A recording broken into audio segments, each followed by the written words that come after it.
अस्सलामुअलैकुम my dear students.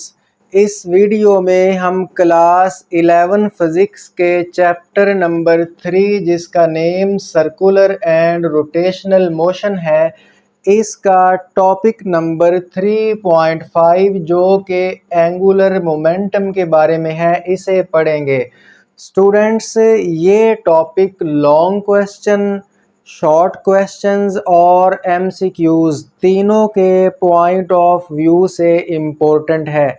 अब long question आमतौर पर दो तरीके से पेपर में पूछा जाता है, जिसका पता होना आपके लिए ज़रूरी है। पहला तरीका ये है कि सिंपल वो आपसे एंगुलर मोमेंटम को डिफ़ाइन करवाएगा और इसका रिजिड बॉडी वाला पोर्शन लिखवाएगा, यानी कि define angular momentum, calculate angular momentum acting on rigid body. ठीक है। दूसरा तरीका ये है कि आपसे वो एंगुलर मोमेंटम को डिफ़ाइन करवा दे और उसके बाद कहें कि प्रूव करें कि एंगुलर मोमेंटम इक्वल होता है आई ओमेगा के। तो इस तरीके से भी ये आ सकता है। अच्छा, इसके अलावा इसमें से जो शॉर्ट क्वेश्चंस बनते हैं वो भी बड़े सिंपल से हैं। जस्ट आपसे इसकी डेफिनेशन लिखवा सकता है और साथ फार्मूला या यूनिट पूछ सकता है, यानी कि define angular momentum, write down it's formula and unit. या फिर इसके अलावा हम यहाँ पर ये दो प्रूव करने वाले हैं। ये दोनों प्रूव अलग अलग शॉर्ट क्वेश्चंस में पूछे जा सकते हैं और इम्पोर्टेंट भी हैं। तो इस टॉपिक में से एमसीक्यूज़ भी आ सकते हैं। तो यानी कि आपने इस वीडियो को एंड तक ज़रूर देखना है ताकि आप इस टॉपिक को कम्प्लीटली अच्छे से समझ पाएँ। तो आइए स्टूडेंट्स, स्टार्ट करते हैं। लेकिन उससे पहले आप इस वीडियो को फुल स्क्रीन में कर लीजिए और सेटिंग्स में जाकर वीडियो की क्वालिटी को फुल कर लें ताकि आपको वाइट बोर्ड पर लिखा हुआ बिल्कुल क्लियर नज़र आए और आप अच्छे से समझ सकें। स्टूडेंट्स देखिएगा, टॉपिक का नेम है एंगुलर मोमेंटम। अब देखें, यहाँ पर दो वर्ड्स हैं। इन दोनों वर्ड्स का पता होना हमें ज़रूरी है। पहला वर्ड है एंगुलर और दूसरा वर्ड है मोमेंटम। अब एंगुलर क्या होता है? देखें, जब भी कोई ऑब्जेक्ट सर्कल में मूव कर रहा होता है तो उसकी मोशन को हम एंगुलर मोशन या फिर सर्कुलर मोशन या फिर रोटेशनल मोशन भी जनरली कह लेते हैं। तो मतलब एंगुलर का मतलब जो चीज़ घूम रही है उसकी मोशन को एंगुलर मोशन कहते हैं। और मोमेंटम तो फिर आपने पढ़ा हुआ है इससे पिछले चैप्टर में। तो मतलब घूमती हुई चीज़ों का जो मोमेंटम होगा ना, उसको हम एंगुलर मोमेंटम का नाम देंगे। स्टूडेंट्स, पहले हमें थोड़ा सा मोमेंटम के बारे में डिस्कशन करनी है, क्योंकि मोमेंटम के बारे में अगर आपको पता चलेगा तो उसके बाद ही आप एंगुलर मोमेंटम को अच्छे से समझ पाएंगे। डेफिनेशन मैं आपको करवाऊंगा, लेकिन पहले इसका थोड़ा सा कॉन्सेप्ट क्लियर करते हैं। देखिए स्टूडेंट्स, हमारे पास मोमेंटम होते हैं दो तरह के। जब कोई बॉडी स्ट्रेट लाइन में मूव कर रहा हो तो उसके मोमेंटम को हम कहते हैं लीनियर मोमेंटम। ठीक है।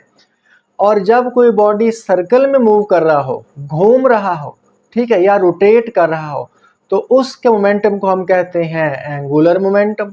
सिंपल हो गया। अब देखिए, जो सिंपल लीनियर मोमेंटम है ना, स्ट्रेट लाइन वाला, उसको हम शो करते हैं P के साथ। और जो सर्कल के अंदर जब बॉडी मूव करती है तो उसके मोमेंटम को हम शो करते हैं L के साथ। अब स्टूडेंट्स, मोमेंटम क्या होता है समझिएगा बड़ी ध्यान के साथ। मोमेंटम आम तौर पे ना हम ये इस्तेमाल करते हैं ख़तरे को। ठीक है। अगर किसी चीज़ से कोई ख़तरा हो तो उसके लिए हम मोमेंटम का जो वर्ड है ये यूज़ करते हैं, ये वाली क्वांटिटी यूज़ करते हैं। देखें, फ़िज़िक्स के अंदर जब भी हमने किसी चीज़ को मेजर करना हो ना, तो उसके लिए हम कोई ना कोई क्वांटिटी इस्तेमाल करते हैं। जैसे अगर हमने पता चलाना हो कि कोई ऑब्जेक्ट कितनी फास्ट या कितनी स्लो मूव कर रहा है, तो इसके लिए हम वेलोसिटी यूज़ करते हैं। जैसे हम वेलोसिटी मेजर करेंगे, हमें पता चल जाएगा कोई ऑब्जेक्ट कितनी फास्ट या स्लो मूव कर रहा है। इसी तरह अगर कोई ऑब्जेक्ट मूव करके आ रहा हो और वो हिट करे और उसके हिट करने से कितना डैमेज होगा, तो उस डैमेज को मेजर करने के लिए यानी उस चीज़ के टकराने से हमें कितना ख़तरा है, इसको मेजर करने के लिए जो हम क्वांटिटी का इस्तेमाल करते हैं उसको हम नाम देते हैं मोमेंटम का। ठीक है, यानी जो कोई चीज़ आ रही है मूव करती हुई, वो हमारे अंदर टकराएगी, हिट करेगी, तो उससे हमें कितना डैमेज होगा, उसके टकराने से हमें कितना ख़तरा है, तो इस चीज़ को मेजर करने के लिए हम जो क्वांटिटी यूज़ करेंगे उसको हम मोमेंटम का नाम देते हैं। एग्जाम्पल लीजिए, अब मोमेंटम जो है ना, बेसिकली आप जानते हैं, मैं आपसे अगर पूछूं कि लेट करें एक ट्रक आ रहा है और एक बाइक आ रही है, दोनों सेम स्पीड से मेरी तरफ आ रहे हैं, लेट करें, तो दोनों मेरे अंदर टकराते हैं, किसके टकराने से मुझे ज़्यादा ख़तरा है, मतलब मुझे ज़्यादा डैमेज होगा, नुकसान होगा? तो आपका आंसर क्या होगा? सर, ट्रक के टकराने से ज़्यादा ख़तरा होगा। ऐसा क्यों? क्योंकि ट्रक का मास ज़्यादा है, और अगर बाइक टकराएगी तो उसके टकराने से मुझे कम ख़तरा है। क्यों? क्योंकि उसका मास कम है। तो इसका मतलब जब कोई चीज़ मूव करके आती है तो उससे हमें कितना ख़तरा है, ये डिपेंड करता है उस चीज़ का मास कितना है। ज़्यादा मास वाली चीज़ अगर हमारे अंदर टकराएगी तो ज़्यादा ख़तरा है, ज़्यादा डैमेज करेगी हिट करने के बाद। कम मास वाली चीज़ टकराएगी तो फिर क्या है, ख़तरा कम है, अगर दोनों सेम स्पीड से आ रही हैं। अब क्या अकेला मास काफ़ी है? अगर मैं आपसे ये कहूँ कि लेट करें एक बाइक आ रही मेरी तरफ, आहिस्ता आहिस्ता आ रही है, और जबकि एक गोली आ रही है बंदूक वाली, तो मुझे किससे ज़्यादा ख़तरा है? तो अब आप कहेंगे सर गोली से ज़्यादा ख़तरा है। भाई क्यों? क्योंकि वो बड़ी स्पीड के साथ आ रही है। अब देखें, बाइक का मास बहुत ज़्यादा होता है, ठीक है, 150 किलो तक हो सकता है, ऐसे ही है ना, 100 किलो, 150 किलो, लेकिन बुलेट का मास कितना होता है? 20 या 30 ग्राम। यानी मास का मुकाबला जो है वो कंपैरिजन ही नहीं, एक का मास बहुत ज़्यादा, एक का मास बहुत कम, लेकिन फिर भी मुझे कम मास वाले से ज़्यादा ख़तरा है क्योंकि उसकी स्पीड बहुत ज़्यादा है। तो इसका मतलब मास के साथ साथ जो वेलोसिटी है वो भी डिसाइड करती है कि कितना ख़तरा है। तो जो चीज़ अगर फास्ट मूव करके आएगी तो उससे ज़्यादा ख़तरा है। तो मतलब जब हम मोमेंटम मेजर करेंगे, कोई चीज़ आके हमारे अंदर हिट करेगी तो उससे कितना ख़तरा है, इसको हम दो चीज़ों से मेजर कर सकते हैं, एक मास, एक वेलोसिटी। ज़्यादा मैसिव चीज़ अगर हिट करेगी तो उसका मोमेंटम ज़्यादा है, वो ज़्यादा डैमेज करेगी, उससे ज़्यादा ख़तरा है। ज़्यादा स्पीड के साथ अगर कोई ऑब्जेक्ट आ रहा हो, चाहे उसका मास कम भी हो, तो फिर भी वो ज़्यादा डैमेज करेगी, यानी क्योंकि उसका मोमेंटम ज़्यादा है, उसके पास क्वांटिटी ऑफ मोशन ज़्यादा है। इसी तरह ये तो हमने बात की लीनियर मोमेंटम की, इसके बारे में आप जानते भी थे। अब हम बात करेंगे एंगुलर मोमेंटम के बारे में, यानी जब कोई चीज़ घूम रही हो तो घूमने वाली जो चीज़ है उससे हमें कितना ख़तरा है, वो कितना हिट करने के बाद डैमेज करेगी। तो इस चीज़ का पता चलाने के लिए हम जो क्वांटिटी का इस्तेमाल करेंगे उसको हम नाम देते हैं एंगुलर मोमेंटम का। अब आइए ज़रा इसे भी समझते हैं। तो एंगुलर मोमेंटम पहले नंबर पे ये भी मास पे डिपेंड करता है, ठीक है। लेट करें अगर कोई चीज़ मास ज़्यादा है वो घूम रही है और कम मास वाली चीज़ घूम रही है, तो ज़ाहिर सी बात है जिसका मास ज़्यादा होगा उससे ज़्यादा ख़तरा होगा। इसकी एग्जांपल ले लें, लेट करें हमारे पास दो पंखे हैं, एक पंखा मेटल का बना हुआ वजनी पंखा है वो घूम रहा है, और एक सिंपल प्लास्टिक का हल्का सा पंखा है वो घूम रहा है, और आप अपनी फिंगर दोनों का आगे करते हैं। तो मैं आपसे पूछता हूँ किससे ज़्यादा ख़तरा है? तो आपका आंसर क्या होगा? सर जिसका मास ज़्यादा है, जो हैवी है, जो मेटल का बना हुआ है, वो हमारी उंगली काट देगा। तो मतलब उसके पास ज़्यादा घूमने वाला मोमेंटम है, घूमने वाली चीज़ के पास जो मोमेंटम है एंगुलर मोमेंटम। तो मतलब एंगुलर मोमेंटम भी मास पे डिपेंड करता है। तो ये कोई नई बात नहीं है, सिंपल मोमेंटम भी मास पे डिपेंड करता है। इस तरह एंगुलर मोमेंटम भी स्पीड पे डिपेंड करता है। लेट करें एक पंखा है, सेम एक पंखा छत वाला, स्लो घूम रहा है, और एक वही पंखा जब फास्ट मूव कर रहा है तो किससे ज़्यादा खतरा है? कौन हमारी फिंगर को अगर किसी चीज़ को उसके आगे करेंगे तो ज़्यादा नुकसान देगा? आप यही कहेंगे सर जो फास्ट मूव कर रहा है वो ज़्यादा नुकसान करेगा। इसका मतलब मोमेंटम डैमेज, यानी हिट करने से कितना डैमेज होगा वो मोमेंटम है। तो घूमती हुई चीज़ें अगर फास्ट हो तो ज़्यादा डैमेज करती हैं हिट करने से, और अगर स्लो घूम रही हो तो वो कम डैमेज करती हैं क्योंकि उनके पास मोमेंटम, घूमने वाला मोमेंटम, एंगुलर मोमेंटम कम होता है। तो मतलब ये वेलोसिटी, ये भी वेलोसिटी पे डिपेंड करता है। तो अब यहाँ पे ये चीज़ हो तो सेम मास और वेलोसिटी, लेकिन जो एंगुलर मोमेंटम है ना, ये एक और चीज़ पे भी डिपेंड करता है, और स्टूडेंट्स वो चीज़ है रेडियस। जारी बात है जब कोई बॉडी घूम रही होती है ना, घूम रही होती है, तो सेंटर से जो उसका डिस्टेंस है, एक्सिस ऑफ रोटेशन जो डिस्टेंस है, वो रेडियस कहलाता है। तो जिस चीज़ का रेडियस ज़्यादा होगा ना वो हिट करने से ज़्यादा डैमेज करती है। अब इसकी एग्जांपल ले लें। लेट करें मेरे पास दो स्टिक्स हैं और दोनों का मैस एक जैसा है, एक थोड़ी सी मोटी एक थोड़ी सी पतली है, लेकिन फ़र्क ये है कि एक थोड़ी सी लंबी स्टिक है और एक छोटी सी स्टिक है। तो लेट करें मैं एज अ टीचर आपको सज़ा देना चाहता हूँ, तो आपको मैं चॉइस देता हूँ कि मेरे पास दो स्टिक्स हैं, एक लंबी है और एक थोड़ी सी छोटी है यानी उसकी लेंथ कम है, मैच दोनों का एक जैसा है। तो आप किस स्टिक से चाहेंगे कि आपको सज़ा ना मिले? तो आप कहेंगे सर जो लंबी स्टिक है उससे सज़ा ना दें, छोटी स्टिक से दे दें। क्यों? क्योंकि बड़ी स्टिक को जब हम घुमाएंगे तो वो बड़ा रेडियस बना रही है, वो ज़्यादा डैमेज करेगी। छोटी स्टिक है, मैच तो उतना ही है, लेकिन जब उसको घुमाएंगे तो उसका रेडियस थोड़ा बनेगा, तो वो कम डैमेज करेगी, यानी उसके पास एंगुलर मोमेंटम कम होगा। और मिसाल ले लें, लेट करें आपके पास दो छुरियां हैं, आप फल काटने के लिए, सब्जी काटने के लिए छुरी का इस्तेमाल करते हैं, और अगर आपने कोई तरबूज वगैरह काटना हो तो आप बड़ी छुरी लेते हैं। छोटी छुरी जो है वो कम डैमेज करती है, बड़ी छुरी ज़्यादा डैमेज करती है। क्यों? मसला ये है कि जो बड़ी छुरी होती है जब उसको हम इस तरीके से घुमाते हैं तो वो बड़ी है, उसका रेडियस ज़्यादा है, ज़्यादा रेडियस है तो वो ज़्यादा डैमेज करेगी। और अगर कोई छोटा सा चाकू है उसको जब घुमाएंगे तो वो छोटा है, उसका रेडियस छोटा बन रहा है, कम डैमेज करेगा। इसका मतलब जब चीज़ें घूमती हैं तो उनका जो रेडियस होता है वो भी डिपेंड करता है कि वो चीज़ घूमने पे कितना डैमेज करेगी।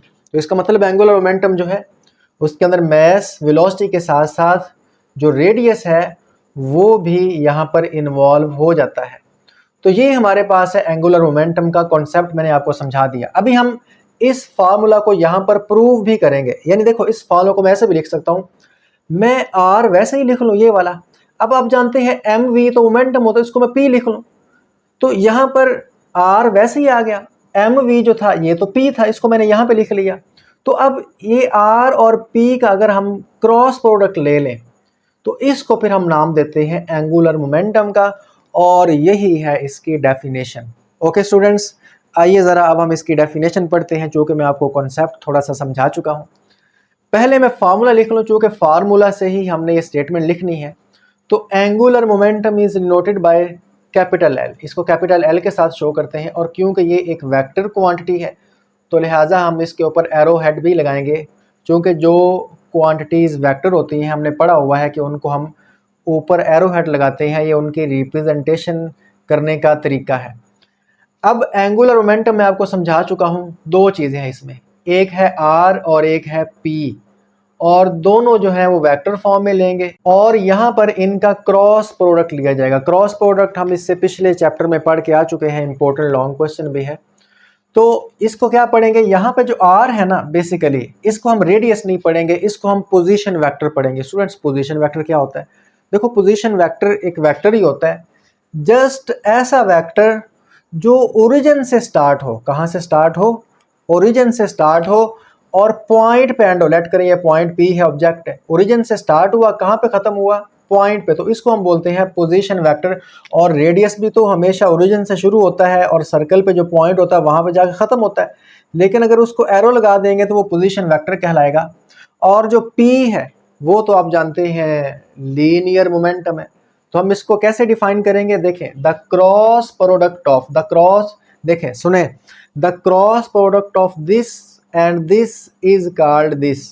अब ये क्या चीज़ें हैं उनके नाम भी ले लेते हैं। The cross product of position vector r, ये पहली चीज़ है पोजीशन वेक्टर। और पोजीशन वेक्टर कहाँ से लेते हैं? हमेशा with respect to axis of rotation. ये देखें, ये जो आर है ये हमने सेंटर से लिया और सेंटर के ऊपर ही एक्सिस ऑफ रोटेशन होता है। तो यानी कि पोजीशन वेक्टर लिया, ऐसा वेक्टर जो ओरिजिन से, जहाँ से एक्स ऑफ रोटेशन पास हो और वहाँ से शुरू हो और पॉइंट पे ख़त्म हो, तो उसको हम पोजीशन वेक्टर का नाम देते हैं। मतलब ये शॉर्ट फॉर्म में रेडियस ही है। तो the cross product of position vector r with respect to origin with respect to axis of rotation and, और दूसरी चीज़ क्या है? Linear momentum of rotating particle, यानी जो बॉडी रोटेट कर रही है उसका मास और वेलोसिटी जो है वो भी साथ इन्वॉल्व होगी। तो इन दोनों का जो क्रॉस प्रोडक्ट है इज कॉल्ड एंगुलर मोमेंटम, उसको हम नाम देते हैं एंगुलर मोमेंटम का। तो स्टूडेंट्स देखिए कितनी सिंपल डेफिनेशन है, जस्ट इस फार्मूला को हमने यहाँ पर सेंटेंस की फॉर्म में लिख दिया तो डेफिनेशन बन गई। ओके हो गया। अब आप जानते हैं कि जब हम डॉट प्रोडक्ट को ओपन करते हैं तो कॉस थीटा आता है, और जब हम क्रॉस प्रोडक्ट को ओपन करते हैं तो साइन थीटा आता है। तो जब हम इसको ओपन करेंगे तो क्या बनेगा, L is equal to r p sine theta. ठीक है, अगर मैंने इसको मैग्नीट्यूड की फॉर्म में लिखा, अगर मैं L के ऊपर एरो लगाऊंगा तो मुझे फिर यहाँ पे n हैट लगाना पड़ेगा। मैंने इसको सिंपल ऐसे ही लिख दिया। तो जब भी हम क्रॉस प्रोडक्ट ओपन करते हैं तो यहाँ पे क्या आता है, साइन थीटा आता है। अब स्टूडेंट्स हम बात करते हैं इसके यूनिट की। यूनिट हमेशा बनता है फार्मूला से। तो देखें यहाँ पे मैं आपको यूनिट जो है बना के दे देता हूँ, फार्मूला वही रहेगा। देखें फार्मूला क्या है, L is equal to r cross p. L is equal to r cross p. अब L is equal to r, मतलब आर क्या है, रेडियस है, और रेडियस का यूनिट मीटर होता है, मतलब डिस्टेंस है तो मीटर आएगा। अच्छा मोमेंटम यूनिट क्या होता है, मोमेंटम यूनिट यहाँ से निकाल लो, मैस का kilogram, P is equal to mv, mass kilogram, velocity का मीटर पर सेकंड, तो मोमेंटम का बना किलोग्राम मीटर पर सेकंड। तो अगर इसको करें ये किलोग्राम वैसे लिख लो, 1 मीटर ये वाला, 1 मीटर ये वाला, तो क्या बनेगा, मीटर का स्क्वायर, और ये s-1 वैसे ही आ गया। तो मैंने आपको समझा दिया, r डिस्टेंस है, रेडियस है, पोजीशन वेक्टर है, मीटर आएगा। मोमेंटम का यूनिट क्या होता है, यहाँ से निकाल लो, मोमेंटम होता है mv यानी kilo, mass kilogram, velocity metre per second, तो किलोग्राम मीटर पर सेकंड, और ये मीटर और ये मीटर, मीटर स्क्वायर बन जाएगा, बाकी किलोग्राम और पर सेकंड वैसे ही आ गए। तो यहाँ पे हम लिख लेते हैं कि SI unit of angular momentum is, angular momentum का यूनिट क्या निकला, किलोग्राम मीटर स्क्वायर पर सेकंड, किलोग्राम मीटर स्क्वायर पर सेकंड। और इसको हम ना जाउल सेकंड भी कह सकते हैं, इसको हम जाउल सेकंड भी कह लेते हैं। अब स्टूडेंट्स इसकी डायमेंशन बनाते हैं, फिर मैं आपको बताता हूँ कि ये जाउल सेकंड क्यों होता है, चूँकि इसको मैंने यहाँ पर प्रूव भी करवाना है कि वाकई जाउल सेकंड इक्वल होता है किलोग्राम मीटर स्क्वायर पर सेकंड के। नहीं, आप ये वाकई दोनों इक्वल हैं, हमने ऐसे ही लिख दिया, तो इसको हम यहाँ पे प्रूव भी करने वाले हैं। लेकिन मैं पहले आपको डायमेंशन बनवा लूँ और ये क्वांटिटी भी बता दूँ। तो अब आप जानते हैं डायमेंशन हमेशा बनती है यूनिट से, और डायमेंशन को हमेशा हम स्क्वायर ब्रैकेट के अंदर लिखते हैं। अगर स्क्वायर ब्रैकेट नहीं लिखेंगे तो रॉन्ग हो जाएगी। डायमेंशन इस यूनिट से बनेगी, इससे। अब देखें किलोग्राम मैस है तो मैस के लिए हम कैपिटल M यूज़ करते हैं। मीटर, मीटर लेंथ है तो उसके लिए हम L यूज़ करते हैं, जो कि मीटर का स्क्वायर है तो लेंथ के ऊपर भी स्क्वायर आएगा। सेकंड टाइम है तो टाइम के लिए हम कैपिटल T यूज़ करते हैं डायमेंशन के तौर पर, और ऊपर -1 है तो यहाँ पर भी -1 आएगा। तो लीजिए ये बन गई इसकी डायमेंशन। क्वांटिटी, अब आप जानते हैं कि हमारे पास ये चूँकि दो चीज़ों का, दो वेक्टर का क्रॉस प्रोडक्ट, और जब भी हम क्रॉस प्रोडक्ट लेते हैं तो हमें एक वेक्टर क्वांटिटी मिलती है, तो लिहाजा एंगुलर मोमेंटम क्या है, एक वेक्टर क्वांटिटी है, और ये एक डिराइव्ड क्वांटिटी है। हम दो तरीके से बताते हैं, स्केलर और वेक्टर में से कौन सी है, तो वेक्टर। बेस और डिराइव्ड में से कौन सी है, तो स्टूडेंट 7 क्वांटिटीज़ बेस है, उनके नाम याद रख लें, उनके अलावा बाकी सारी की सारी डिराइव्ड है। वो 7 कौन सी हैं जो बेस हैं, mass, length, time, temperature, current, amount of substance, intensity of light. ये 7 क्वांटिटीज़ बेस हैं। आपके पहले चैप्टर में टेबल बना हुआ है इनका, इन 7 के नाम याद कर लें। इनके अलावा ये 7 बेस है, इनके अलावा दुनिया जहान की जितनी भी क्वांटिटीज़ हैं वो सारी की सारी डिराइव्ड है। तो पता चलाना बड़ा आसान है, 7 के नाम याद कर लें। अगर उन 7 में से कोई हो तो वो बेस, उन 7 में से ना हो, कोई और हो तो वो डिराइव्ड। तो देखें ये मैस किलोग्राम है ना, लेंथ और टाइम इनके मिलने से बनी है, तो बेस क्वांटिटीज़ के कॉम्बिनेशन से जो हम क्वांटिटी बनाते हैं वो डिराइव्ड कहलाती है। तो ये है हमारे पास ये कि ये डिराइव्ड क्वांटिटी है। अब मैंने आपको बताया कि हमने ये प्रूव करना है कि वाकई किलोग्राम मीटर स्क्वायर पर सेकंड इसका यूनिट है। इसको हमने कहा कि ये जाउल सेकंड भी है, तो क्या वाकई आपस में इक्वल होते हैं। तो आपको ये शॉर्ट क्वेश्चन में आ सकता है कि प्रूव कर दें ये दोनों आपस में इक्वल हैं। अब स्टूडेंट्स इसका दो तरीके से प्रूव हो सकता है। प्रूव करने का मेथड ये है कि आप एक साइड लेंगे कोई सी और उसको सॉल्व करके दूसरी साइड लेके आएंगे, यानी कि आप यहाँ पर लेफ़्ट हैंड साइड लेके उसको सॉल्व करेंगे और राइट हैंड साइड लेके आ जाए। अगर दोनों साइड्स इक्वल आ गए तो हम बोलेंगे प्रूव हो गया, दोनों इक्वल है। राइट हैंड साइड लेके लेफ्ट हैंड साइड को भी प्रूव कर सकते हैं। ये दोनों तरीके से हो जाता है, लेकिन मैं आपको इस तरीके से करवाने वाला हूँ।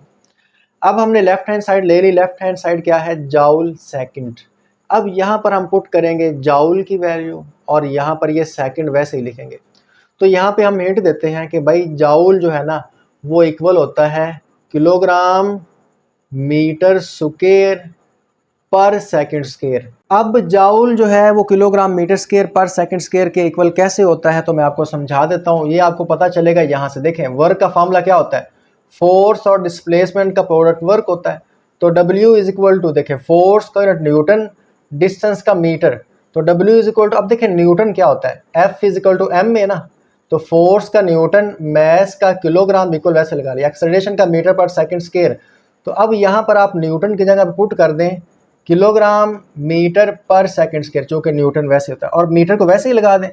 तो W यानी वर्क, देखें वर्क और जाउल जो इक्वल आएगा किलोग्राम M और M का स्क्वायर और पर सेकंड स्क्वायर। तो मैंने आपको बता दिया कि जाउल इक्वल होता है किलोग्राम मीटर स्क्वायर पर सेकंड स्क्वायर। तो हम क्या करेंगे, जाउल की जगह पे पुट करेंगे किलोग्राम मीटर स्क्वायर पर सेकंड स्क्वायर। अब इसको मजीद सॉल्व कीजिए तो ये बनेगा किलोग्राम M स्क्वायर, वैसे ही लिख लें।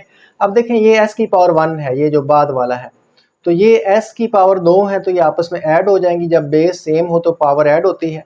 तो किलोग्राम मीटर स्क्वायर, अब आप जानते हैं -2 + 1 तो ये -1 बनेगा। तो इसका मतलब जाउल सेकंड इक्वल आया किलोग्राम मीटर स्क्वायर पर सेकंड। और यही हमारे पास क्या है, यही हमारे पास है राइट हैंड साइड।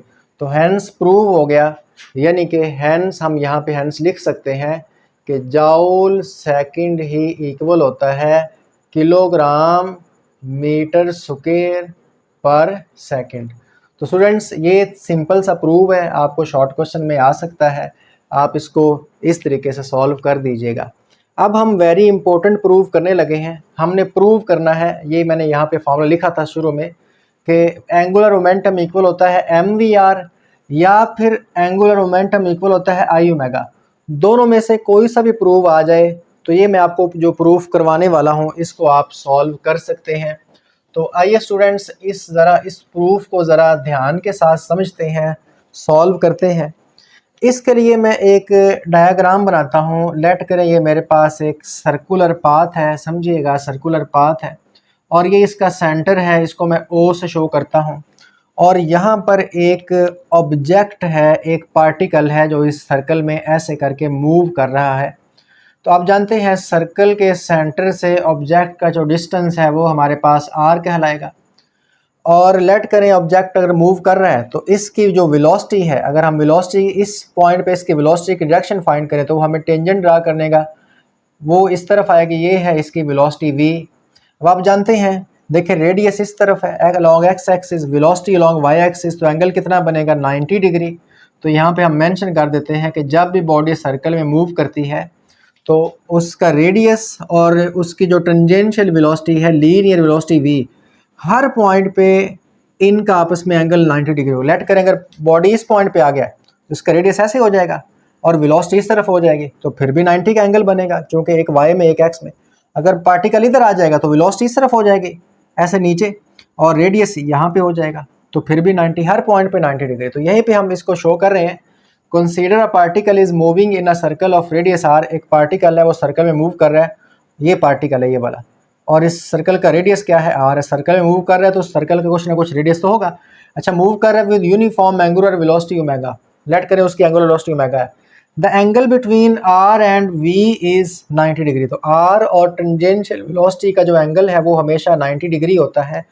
तो हम यहाँ पर अब क्या करेंगे, एंगुलर मोमेंटम का फॉर्मूला लगाएंगे। हम जानते हैं एंगुलर मोमेंटम इक्वल होता है r क्रॉस p के, ठीक है। तो हमने क्या करना है, बेसिकली चूंकि सर्कल में मूव कर रहा है तो इसका कुछ ना कुछ एंगुलर मोमेंटम तो होगा, तो हमने उसी एंगुलर मोमेंटम का फार्मूला लगा लिया। अब हमने इसी फार्मूला को सॉल्व करके इसको भी लेके आना है और इसे भी लेकर आना है। तो आइए जरा इसे सॉल्व करते हैं। फार्मूला ओपन करेंगे तो क्या बनेगा, L is equal to r p sine theta. मैं आपको उधर ओपन करके दिखा चुका हूँ। अब इसके जो बाकी मैथमेटिकल स्टेप्स हैं वो मैं यहाँ पर करने लगा हूँ, ध्यान के साथ समझना। इसके बाद मैं इसको ऊपर लिख लेता हूँ। देखें ये हमारे पास है L is equal to r p और साइन थीटा। अच्छा, मैंने पी को नहीं लिखा, उसकी जगह पर मैंने ब्रैकेट डाल दी, और यहाँ पर मैं हिंट दे लेता हूँ हिंट मैं ये देता हूँ कि जो सिंपल पी है लीनियर मोमेंटम जिसको कहते हैं वो होता है m इंटू वी। आपको पता है मास और वेलोसिटी का प्रोडक्ट मोमेंटम होता है। तो मैं ये जो p है इसकी जगह पे एम वी पुट कर दूंगा। तो ये मेरे पास अगर इसको मैं लिखूँ तो ये बनेगा m v r into sine of theta. ठीक है, ठीक है, मैं इन तीनों को मैंने तरतीब से लिख लिया, मल्टीप्लाई हो रहे हैं। अब आप जानते हैं कि ये जो एंगल है ये V और R के दरमियान है। मैस का तो कोई एंगल नहीं बनता, V और R के दरमियान ये एंगल है। हम यहाँ पे बात कर चुके हैं R और V के दरमियान जो एंगल है वो 90 डिग्री है और उसको यहाँ पर बना भी चुके हैं। तो यहाँ पे हम लिख लेते हैं कि सिंस, ठीक है, यहाँ पे हम लिखते हैं सिंस हमें पता है कि थीटा कितना है 90 डिग्री है। तो हम यहाँ पे थीटा 90 डिग्री पुट करेंगे और इसको हमने यहाँ पे बनाया भी और यहाँ पर लिखा भी। तो हम यहाँ पे लिखते हैं कि एम वी आर तो हम वैसे लिखने देते हैं, लेकिन थीटा को यहाँ पर हम 90 डिग्री पुट कर देंगे। अब आप यहाँ पर हिंट दे दीजिए कि हम जानते हैं साइन 90 डिग्री तो 1 होता है। आप कैलकुलेटर से इसको सॉल्व कर भी सकते हैं।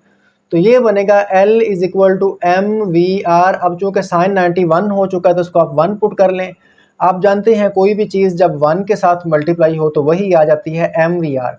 तो स्टूडेंट्स अगर ये प्रूव आ जाए, prove that L is equal to m v r, तो आप यहाँ से लेकर यहाँ तक लिखने के बाद लिख देंगे हैंस प्रूव्ड। चूँकि आपको अगर ये प्रूव आए तो इतना प्रूव हो चुका है। लेकिन अगर ये वाला आए तो फिर आपको यहाँ से लेकर यहाँ तक तो लिखना ही लिखना है, इसके बाद 2 स्टेप्स एक्स्ट्रा भी करने पड़ेंगे। बड़े सिंपल है। हम जानते हैं रिलेशन बिटवीन लीनियर वेलोसिटी और angular velocity v is equal to r omega होती है। एंगुलर वेलोसिटी जब मैंने इसी चैप्टर के स्टार्ट में पढ़ाया था तो वहाँ पर इसको मैंने प्रूव करवाया था कि v is equal to r omega होता है। तो v is equal to r omega यहाँ पर मैं v की जगह पे पुट करने लगा हूँ। L is equal to m और v इंटू आर, मैंने v नहीं लिखा, उसकी जगह पे मैं r ओमेगा पुट कर रहा हूँ। अब आप जानते हैं m r और r का स्क्वायर बनेगा और ये ओमेगा आप वैसे ही लिख लें। तो L इज इक्वल टू, अब आप यहाँ पे फिर हिंट दीजिए। इससे पिछला टॉपिक मोमेंट ऑफ इनर्शिया पढ़ा के समझा के कॉन्सेप्ट क्लियर करवा के आ चुका हूँ और वहाँ पे हमने कहा था मोमेंट ऑफ इनर्शिया को हम I के साथ शो करते हैं, इक्वल होता है एम आर स्क्वायर के, यानी मैस और रेडियस का स्क्वायर, इन दोनों का प्रोडक्ट मोमेंट ऑफ इनर्शिया होता है। तो एम आर स्क्वायर को मैं आई पुट कर लेता हूँ और ये ओमेगा वैसे का वैसे ही। तो अब ये दूसरा प्रूव भी हो चुका है। यहाँ पर मैं क्या लिखूँगा, हैंस प्रूव्ड। तो ये हमारे पास प्रूव हो चुका है। दोबारा फिर बता दूँ, पहला प्रूव आ जाए तो यहाँ पे लिखने के बाद इसके ऊपर बॉक्स बनाना, लिख देना हैंस प्रूव्ड। ये वाला आए तो फिर आपको ये कंप्लीट कर देना है। अब स्टूडेंट्स ये जो लास्ट वाला फार्मूला आया है ये बड़ा इंपॉर्टेंट है, ये आमतौर पर न्यूमेरिकल में भी यूज़ होता है। अच्छा, इसका मतलब आई जो है वो तो मोमेंट ऑफ इनर्शिया है और ओमेगा एंगुलर वेलोसिटी है। तो हम ऐसे भी लिख सकते हैं the product of moment of inertia and angular velocity is called angular momentum. ऐसे ही है ना, जैसे हम लिखते हैं यहाँ पर the product of mass and velocity is called momentum, तो ऐसे ही हम लिख सकते हैं। देखें ये दोनों फार्मूले बराबर हैं। कैसे? P लीनियर मोमेंटम में, लीनियर मोशन में मोमेंटम P होता है, जबकि एंगुलर मोशन में हम मोमेंटम को P के बजाय L से शो करते हैं। इक्वल वैसे लगाएं। अब हम पढ़ चुके हैं लीनियर मोशन में मैस और एंगुलर मोशन में हम मैस यहाँ पे मोमेंट ऑफ इनर्शिया यूज करते हैं। इस तरह वेलोसिटी v लीनियर मोशन में और एंगुलर मोशन में वेलोसिटी ओमेगा होती है। तो यानी इसी को यहाँ पे लिखा हुआ है एंगुलर फॉर्म में, ये सेम फार्मूलाज हैं। तो यहाँ पर ये प्रूव हो चुका है। जैसे हम इसको डिफाइन करते हैं the product of mass and velocity is called momentum, इसको भी प्रूव डिफाइन कर सकते हैं the product of moment of inertia and angular velocity is called angular momentum. तो यहाँ तक ये हो चुका है। अब इसके बाद इसका रिजिड बॉडी वाला पोर्शन है, तो आइए उसे सॉल्व करते हैं। Angular momentum of a rigid body को सॉल्व करते हैं। तो रिजिड बॉडी क्या होती है ये हम इससे प्रीवियस टॉपिक नंबर 3.4 जो कि मोमेंट ऑफ इनर्शिया के बारे में था उसमें मैं बता चुका हूँ। यहाँ पर भी मैं आपको शॉर्ट फॉर्म में बता देता हूँ। देखें, लेट करें हमारे पास अगर कोई ऐसी ऑब्जेक्ट हो जिसके ऊपर अगर हम डिफरेंट पॉइंट्स लें और इन पॉइंट्स के दरमियान कुछ ना कुछ फासला तो है, तो अगर हम इस बॉडी के ऊपर फोर्स लगाएं, इस बॉडी को मूव करवाएं, लेट करें मैं वाइट बोर्ड को यहाँ से कहीं और पे ले जाता हूँ, तो आप देखेंगे कि ये जो पॉइंट्स हैं जहाँ पे थे वहीं पे रहेंगे, यानी ऐसा नहीं है कि पॉइंट्स आपस में दूर हो जाएंगे या करीब हो जाएंगे, इनके दरमियान जो डिस्टेंस है वो यही रहेगा जो पहले था। तो ऐसी बॉडी जिस पे मौजूद डिफरेंट पॉइंट्स के दरमियान डिस्टेंस चेंज ना हो, उस बॉडी को मूव करवाने से, उस बॉडी पर फोर्स लगाने से, तो ऐसी बॉडी को हम रिजिड बॉडी कहते हैं। यानी कि if the distance between different points on a body does not change by applying force on it, then the body is called rigid body. तो यहाँ पे मैं आपको बता चुका हूँ, हमने ये एक रिजिड बॉडी ली है, घूमने वाली है। तो लेट करें ये इस तरीके से हम इसको घुमा रहे हैं, ये इसका एक्सिस ऑफ रोटेशन है, सेंटर वाली जो लाइन होती है वो एक्सिस ऑफ रोटेशन होती है जिसके गिर्द ये ऐसे घूम रही है, और इसकी कुछ ना कुछ घूम रही है, तो एंगुलर वेलोसिटी ओमेगा भी होगी। लेट करें हम इसको एक सेम कांस्टेंट एंगुलर वेलोसिटी के साथ घुमा रहे हैं। अब ये जो बॉडी है इसके ऊपर हम डिफरेंट पॉइंट्स लेंगे। लेट करें ये पॉइंट M1 है, तो इसका सेंटर से जो डिस्टेंस है वो R1 होगा, इसकी इस पॉइंट पे जो वेलोसिटी है एक पॉइंट पे वो V1 है। इस तरह आप यहाँ पे एक और पॉइंट M2 भी ले सकते हैं, एक और पॉइंट भी ले सकते हैं, लेकिन आपकी बुक के अंदर यही डायग्राम बनी हुई है, आप देख भी सकते हैं। इसी को बुक को फॉलो करते हुए हमने डायग्राम बनानी है। तो हम इसी के बारे में बात करते हैं। Consider a symmetrical rigid body, एक सिमेट्रिकल रिजिड बॉडी है, इर्रेगुलर नहीं है बल्कि गोल इसकी शेप है, rotating about a fixed axis, और ये अपने एक्सिस के गिर्द रोटेट कर रही है, बिल्कुल जैसे जब जो घूमने वाला झूला होता है बच्चों वाला, आप उसको इमेजिन कर सकते हैं। और बच्चा जो है वो एक पार्टिकल है, एक मैस है, ठीक है। तो M1 दूसरा बच्चे का मैस M2। अब जारी बात है कोई भी जो बच्चा घूमने वाले झूले में बैठा होगा उसका सेंटर से डिस्टेंस भी होगा। पहले का डिस्टेंस R1 लेट कर लें, दूसरे का R2, 4 बैठे हैं तो M4 हो जाएगा, जितने मर्जी हो। तो हमारे पास एक रिजिड बॉडी है, वो अपने एक्सिस के गिर्द घूम रही है। Each particle of the rigid body rotates about the same axis in a circle with same angular velocity. अब आप जानते हैं घूमने वाला अगर झूला है तो उस पे जितने बच्चे बैठे हैं किनारों पे, तो वो सब जो है जब वो रिजिड बॉडी मूव करेगी, वो झूला भी रिजिड बॉडी है, जब वो मूव करेगा तो उस पे मौजूद जितने भी पॉइंट्स हैं वो सेम स्पीड के साथ घूमेंगे। ऐसा नहीं है कि एक बच्चा फास्ट है एक बच्चा स्लो, ऐसा नहीं है, क्योंकि उस झूले के ऊपर बैठे हुए उस बॉडी के ऊपर वो पॉइंट्स हैं। तो जिस स्पीड से बॉडी रोटेट करेगी उस पे जो पॉइंट्स हैं वो भी उसी स्पीड के साथ एंगुलर वेलोसिटी के साथ रोटेट करेंगे। तो मैंने आपको मिसाल के साथ समझा दिया। तो सब की एंगुलर वेलोसिटी क्या होगी, सेम होगी। तो अब हम यहाँ पे लिखते हैं the magnitude of angular momentum for particle of mass M1, यानी जो पहला पार्टिकल है उसका एंगुलर मोमेंटम क्या होगा, फिर दूसरा पार्टिकल का एंगुलर मोमेंटम क्या होगा, सो ऑन, लास्ट वाले का क्या होगा। तो लास्ट वाले को हम n का नाम देंगे। n से मुराद लास्ट वाला, चाहे 10 हो तो 10वां जो है वो nth कहलाएगा, 20 होंगे तो 20वां nth कहलाएगा, nth जो है वो लास्ट वाले को कहते हैं। तो पहले पार्टिकल, अच्छा एंगुलर मोमेंटम होता है L is equal to I omega, और I होता है एम आर स्क्वायर। अभी हम इसको प्रूव करके आए हैं, L is equal to m r square omega यानी आई ओमेगा। तो चूंकि पहला पार्टिकल है तो इसका एंगुलर मोमेंटम L1 होगा, इसका मैस M1 और velocity radius R1, mess M1 radius R1। अच्छा ओमेगा के साथ मैंने 1 क्यों लगाया, चूंकि हम ऊपर बात कर चुके हैं सब के एंगुलर वेलोसिटी सेम है, तो चूंकि सब सेम एंगुलर वेलोसिटी के साथ मूव करें तो ओमेगा सब का एक जैसा, तो इसके साथ 1 2 लगाने की ज़रूरत नहीं है, ये सब के लिए सेम है। अच्छा इसी तरह फॉर सेकंड मैस, ये तो पहले मैस के था, तो सेकंड मैस का जो एंगुलर मोमेंटम वो भी होगा L is equal to m r square omega, लेकिन यहाँ पे हम सिर्फ इसके साथ 2 लगा देंगे, चूँकि सेकंड मैस है तो M2 उसका डिस्टेंस R2 होगा, ओमेगा उसका भी यही होगा। इस तरह सो ऑन, यानी इस तरह चलता जाएगा। जो लास्ट वाला है फॉर nth मैस है ना, यहाँ पे लिखते हैं फॉर nth मैस, जो लास्ट वाला है उसका एंगुलर मोमेंटम क्या होगा, L is equal to m r square omega. तो n वाला है तो सब के साथ n लगा दो, यहाँ पे भी और यहाँ पे भी, ओमेगा के साथ नहीं लगाना। तो लेट करें एक रिजिड बॉडी थी, उसके ऊपर हमने डिफरेंट पॉइंट्स लिए, बनाना एक है लेकिन लेट करें डिफरेंट पॉइंट्स हैं, तो उनका एंगुलर मोमेंटम बारी बारी सब का लिख लिया।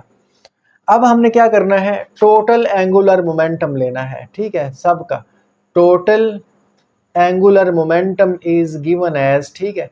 तो टोटल भाई कैसे लेते हैं, देखो आपके पास जितनी भी चीज़ें हो उनको आप ऐड कर दो।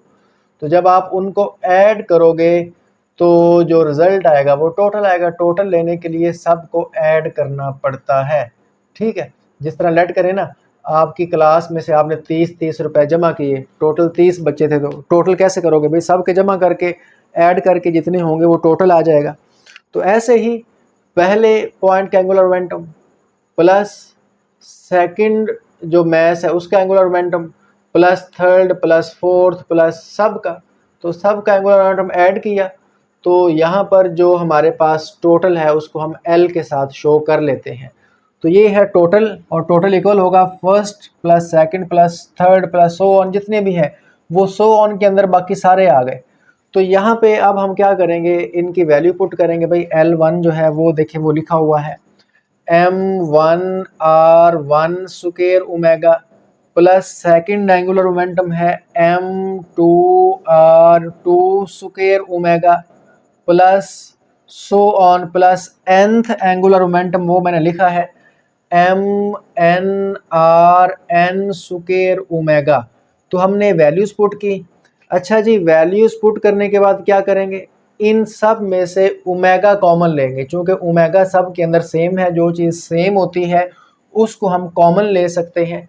तो पहले में बचेगा m1r1 स्क्वायर, चूँकि ओमेगा कॉमन चला गया, इसमें बचेगा m2r2 square plus so on plus mnrn का स्क्वायर। अब स्टूडेंट्स यहाँ तक आपको समझ आ गई होगी। इसके बाद वाला स्टेप हम ये यहाँ पे ये लिखेंगे कि देखें mr स्क्वायर तो मोमेंट ऑफ इनर्शिया होता है, तो ये mr स्क्वायर, ये भी mr स्क्वायर, ये भी mr स्क्वायर, लेकिन ये पहले मैथ्स का, ये दूसरे मैथ्स का, ये लास्ट वाले का, तो इसका मतलब ये मोमेंट ऑफ इनर्शिया का सम है।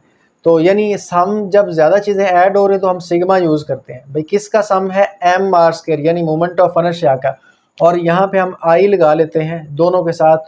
तो आई जो है वो 1 से लेकर n तक है। स्टूडेंट्स इसका क्या मतलब है, देखें आई जो है अगर आप 1 पुट करेंगे तो m1r1 स्क्वायर बनेगा, पहला आ जाएगा, सिग्मा का मतलब प्लस, फिर आई 1 से n तक है, 1 के बाद 2 आता है, 2 पुट करेंगे तो m2r2 स्क्वायर, 3 पुट करेंगे तो, और लास्ट वाला n पुट करेंगे, i की जगह पे n पुट करेंगे तो mnrn स्क्वायर ये वाला बन जाएगा। तो यानी अगर हम i को पुट करते जाएं तो ये सारी सीरीज पूरी हो जाती है। तो इसको इस तरीके से क्लोज कर सकते हैं। और यहाँ पे अब हम हिंट देंगे कि हम जानते हैं कि सम ऑफ mr स्क्वायर, यानी जब हम सब का मोमेंट ऑफ इनर्शिया ऐड करेंगे तो ये आएगा टोटल मोमेंट ऑफ इनर्शिया। तो इसका मतलब angular momentum is equal to total moment of inertia into omega. तो स्टूडेंट्स ये वाला फार्मूला प्रूव हो चुका है। इसका मतलब अगर मोमेंट ऑफ इनर्शिया ज़्यादा होगा तो एंगुलर मोमेंटम भी ज़्यादा होगा। यानी एंगुलर मोमेंटम मैंने आपको बता चुका हूँ कि यहाँ पर यानी कि मोमेंट ऑफ इनर्शिया ज़्यादा, यानी जिस चीज़ को घुमाना मुश्किल हो उसका मोमेंट ऑफ इनर्शिया ज़्यादा होता है, और वो चीज़ ज़्यादा घूमते हुए डैमेज करेगी तो उसका एंगुलर मोमेंटम ज़्यादा होगा। मोमेंट ऑफ इनर्शिया इससे पिछले लेक्चर में समझा चुका हूँ। और एंगुलर मोमेंटम जो है एंगुलर वेलोसिटी के भी डायरेक्टली प्रोपोर्शनल, यानी अगर कोई चीज़ तेज़ घूम रही है तो उसकी एंगुलर वेलोसिटी ज़्यादा है तो वो ज़्यादा डैमेज करेगी घूमते हुए, तो उसका एंगुलर मोमेंटम ज़्यादा होगा। और जो चीज़ स्लो मूव कर रही है, स्लो घूम रही है, तो उसकी एंगुलर वेलोसिटी ओमेगा कम होगी, ओमेगा कम होगी तो एंगुलर मोमेंटम भी कम होगा। दोनों आपस में ये एंगुलर मोमेंटम जो है मोमेंट ऑफ इनर्शिया के भी डायरेक्टली प्रोपोर्शनल है और एंगुलर वेलोसिटी के भी डायरेक्टली प्रोपोर्शनल है। इसके बाद आप यहाँ पे इसको लिख भी सकते हैं सेंटेंस की फॉर्म में कि the product of moment of inertia and angular velocity is called angular momentum. तो स्टूडेंट्स ये रिजिड बॉडी वाला पोर्शन सॉल्व हो चुका है। मैंने आपको स्टेप बाय स्टेप सॉल्व करके दे दिया, उम्मीद करता हूँ आपको समझ आ गई होगी। अब हम थोड़ी सी बात करते हैं टाइप्स ऑफ एंगुलर मोमेंटम की। देखें घूमती हुई चीज़ का जो मोमेंटम है उसको हम एंगुलर मोमेंटम कहेंगे, हम बात कर चुके हैं। अब कोई भी चीज़ दो तरीके से घूम सकती है, या तो उसकी मोशन ऑर्बिटल मोशन होगी या उसकी मोशन स्पिन मोशन होगी। स्पिन मोशन क्या होती है, अगर कोई बॉडी अपने ही एक्सिस के गिर्द घूम रही हो, जिस तरह ज़मीन अपने एक्सिस के गिर्द रोटेट कर रही है, एक जो लट्टू होता है घूमने वाला वो भी अपने एक्सिस के गिर्द घूमता है, एक छत वाला पंखा अपने एक्सिस के गिर्द घूम रहा होता है, तो ऐसी मोशन को हम स्पिनिंग मोशन कहते हैं। तो अगर कोई चीज़ स्पिन कर रही हो तो उसके एंगुलर मोमेंटम को हम बोलेंगे spin angular momentum. Angular momentum of a spinning body is called spin angular momentum. तो उसको भी हम एल के साथ शो करेंगे, लेकिन साथ छोटा सा एस लगा देंगे, ठीक है। और इसी तरह अगर कोई चीज़ सर्कुलर ऑर्बिट के अंदर मूव कर रही है तो उसकी मोशन को हम ऑर्बिटल मोशन कहते हैं, और उसके एंगुलर मोमेंटम को हम ऑर्बिटल एंगुलर मोमेंटम कहेंगे। तो उसको भी हम एल के साथ शो करेंगे, साथ छोटा सा ओ लगा देंगे। तो स्टूडेंट्स से ऑर्बिटल एंगुलर मोमेंटम और स्पिन एंगुलर मोमेंटम इन दोनों के डेफिनेशंस करेंगे, और इन दोनों की आप एग्जांपल्स भी करेंगे, आपको शो हो रही हैं, यहाँ से आप इनको देख सकते हैं। और इसके बाद स्पिन एंगुलर मोमेंटम और ऑर्बिटल एंगुलर मोमेंटम दोनों का जो सम है, अगर दोनों को ऐड कर दें तो इसको कहते हैं टोटल एंगुलर मोमेंटम। इसको भी आप याद कर लीजिएगा। अब स्टूडेंट्स हमारा ये वाला टॉपिक ख़त्म हो चुका है। उम्मीद करता हूँ आपको इस टॉपिक की अच्छे से समझ अंडरस्टैंडिंग आ गई होगी, कॉन्सेप्ट क्लियर हो गया होगा। अगर कोई चीज़ नई सीखने को मिली हो तो वीडियो को लाइक कर दें और चैनल को सब्सक्राइब भी कर दें। इसी के साथ ही पढ़ते रहिए, मेहनत करते रहिए। मिलते हैं नेक्स्ट वीडियो में, तब तक के लिए अल्लाह हाफिज़।